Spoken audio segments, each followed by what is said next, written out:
여당 단독 본회의는 일단 보류됐습니다. 정의화 국회의장은 본회의 개의 선언 직후에 야당의 진정성을 믿겠다며 다음 주 화요일 30일에 본회의를 다시 열자며 산회를 선포했습니다. 새누리당에서는 원내대표가 사퇴 선언을 하고 다른 의원들 사이에서 국회의장 사퇴 결의안을 내자는 주장까지 나오고 있습니다.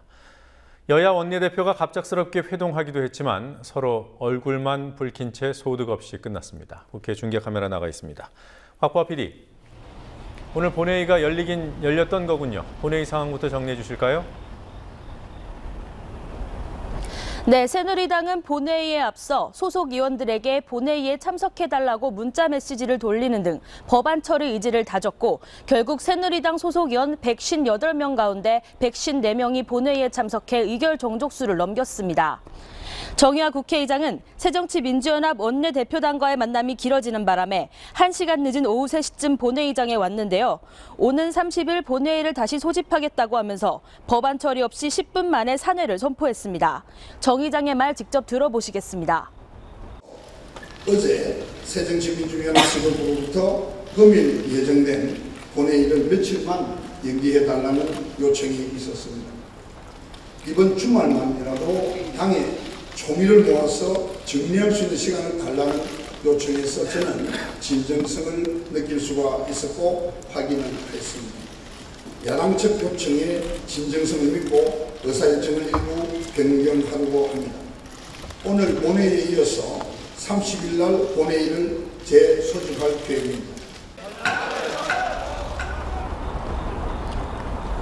정 의장의 갑작스런 산회 선포에 새누리당 의원들이 항의했지만 정 의장은 본회의장을 빠져나갔고 머지않아 국회에서 퇴근해버렸습니다. 한편 정 의장은 여야 원내대표들에게는 정기국회 의사일정 재조정을 조속히 협의할 것을, 각 상임위에는 오는 29일까지 국정감사 계획서를 제출할 것을 요구했습니다.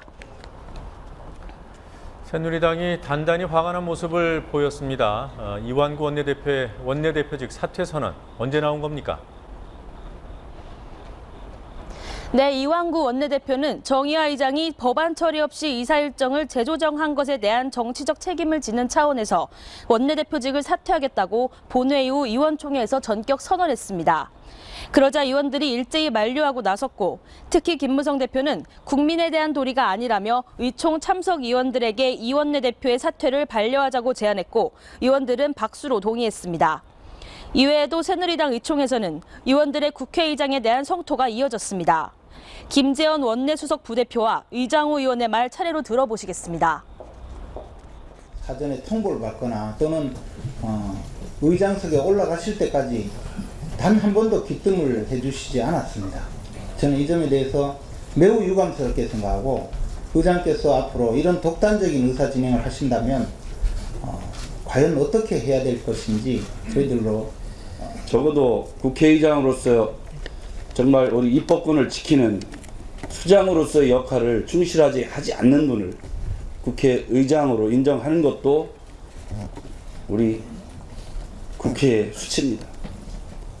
저는 공식적으로 국회의장님에 대한 사퇴 촉구 결의안을 새누리당 전원의 이름으로 제출을 해주실 것을 제안드립니다. 이상입니다. 새누리당의 공식 입장은 의총 후 박대출 대변인이 정리해 발표했습니다. 박 대변인은 정 의장의 산회는 국민에게 한 약속을 지킬 것으로 믿고 있던 국회의원들에 대한 배신이자 폭거라며 국회의장은 입법부 수장으로서 독단적 결정에 대해 즉각 사과하고 책임져야 한다고 촉구했습니다. 새누리당이 실익 없는 본회의 강행으로 역풍만 맞을지 모른다는 우려를 국회의장이 해소해 준 측면도 있어 보이는데요. 정의화 의장이 이런 행보 어떻게 해석할 수 있는 겁니까? 네, 오늘 본회의에서 법안을 처리하겠다는 본인의 말은 어겼지만 야당을 배려하는 선의의 중재자 같은 모습을 보임으로써 국회의장으로서의 면을 세우는 쪽을 우선 택했다는 평가입니다. 또 의장이 한 발짝 물러섬으로써 30일 본회의에서 법안을 처리할 명분을 쌓은 측면도 있습니다. 30일 본회의는 어떤 경우에도 소집해 본회의에 부의된 모든 안건을 처리하겠다거나 더 이상 인내는 감당할 수 없다는 정 의장의 말에는 나도 할 만큼 했다는 뜻이 담겨 있습니다. 새누리당은 의장의 폭거 운운하며 겉으론 반발했지만 여당으로서도 그리 나쁘지 않은 결과란 평가입니다. 무리하게 오늘 단독 법안 처리를 강행했을 경우 여론의 역풍을 맞을 수도 있고 전국이 얼어붙어 국정감사와 예산안 처리 등에서 야당의 협조를 이끌어내기 어려울 경우 결국 여당이 책임을 져야 하기 때문입니다. 새정치민주연합은 어떤 입장을 내놨습니까? 네, 야당은 국회의장이 국회 선진화법에 반하는 나쁜 선례를 만들지 않겠다는 의지를 표시했다면서 높이 평가했습니다. 김영근 민주연합 대변인은 이렇게 말하면서 새누리당은 오는 30일 본회의 소집이 예정된 만큼 세월호 특별법 협의에 진정성을 갖고 나서야 한다고 말해 30일 본회의 개최 자체를 반대하진 않는다는 입장을 내비쳤습니다. 오늘 여야는 아침부터 본회의 산회후 의원총회 등까지 분주한 하루를 보냈습니다. 오전 10시 30분쯤 문희상 민주연합 비대위원장이 정 국회의장을 찾아가 본회의 연기를 요구했고 문 위원장이 떠난 후 김무성 새누리당 대표도 의장실을 찾아 본회의 개최와 법안 처리를 촉구했습니다. 비슷한 시각 민주연합의 박영선 원내대표는 이완구 새누리당 원내대표를 찾아가 언쟁을 벌였고 잠시 후 운영위원장실에서 다시 만나 1시간 30분가량 협상했지만 입장 차만 확인한 채 회동을 마쳤습니다. 새누리당은 오후 2시쯤 단독 운영위원회를 연 뒤 단독 본회의를 열었고 같은 시각 민주연합 원내대표단은 정 의장실에 찾아가 본회의 연기를 요청한 후 당 원내대책회의를 열었습니다.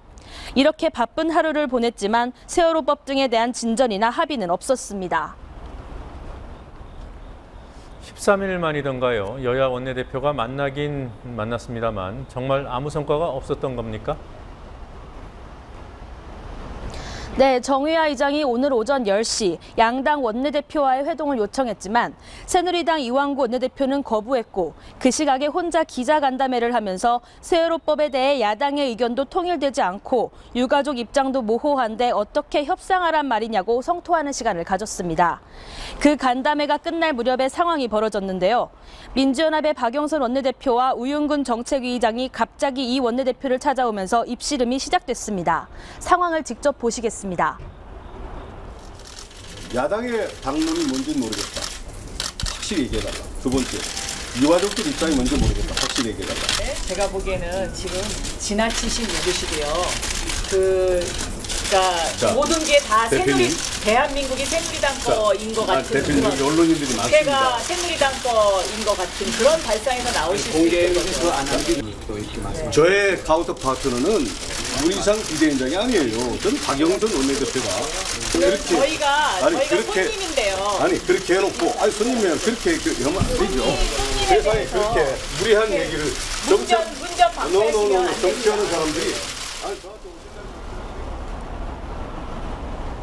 갑자기 성사된 여야 원내대표 회동은 얼굴만 붉힌 채 10분 만에 끝났고 오전 11시 30분에 다시 만나서도 입장차만 확인하고 돌아섰습니다. 새누리당에서는 어제 유가족들이 보였던 세월호법에 대한 유연한 태도를 유연하다고 보지 않는 기류가 있는데요. 이 원내대표의 경직된 태도에도 영향을 미치고 있는 것으로 보입니다. 네. 자, 정부가 구속된 재벌 총수들 풀어주려는 입장을 잇따라 내놨죠. 국회가 견제를 좀 해야 하지 않겠습니까? 네, 그렇지만 여당에서는 별 얘기가 없었고 야권에서는 일제히 정부와 여당이 손발을 맞추며 재벌 총수 사면에 앞장서고 있다고 비판했습니다. 김영근 민주연합 대변인은 황교안 장관과 최경환 부총리가 앞서거니 뒤서거니 하면서 대기업 총수의 사면을 위한 군부를 지피고 있다고 비판했습니다. 김 대변인은 대선 당시 박근혜 대통령이 공약한 재벌 총수 불관용 원칙을 언급하면서 공약을 헌신짝 버리듯 해온 대통령이지만 그렇다고 강요들이 먼저 나서서 대통령의 공약을 깨선 안 된다고 비판했습니다. 김재남 정의당 원내대변인은 지나치게 엄격하게 법 집행을 하는 것은 경제 살리기 관점에서 도움이 안 된다는 최경환 부총리의 발언을 거론하며 사법부의 독립적 권한을 침해하는 월권적 발언이라고 항의했습니다. 지금까지 국회에서 국민TV 뉴스 곽보아입니다.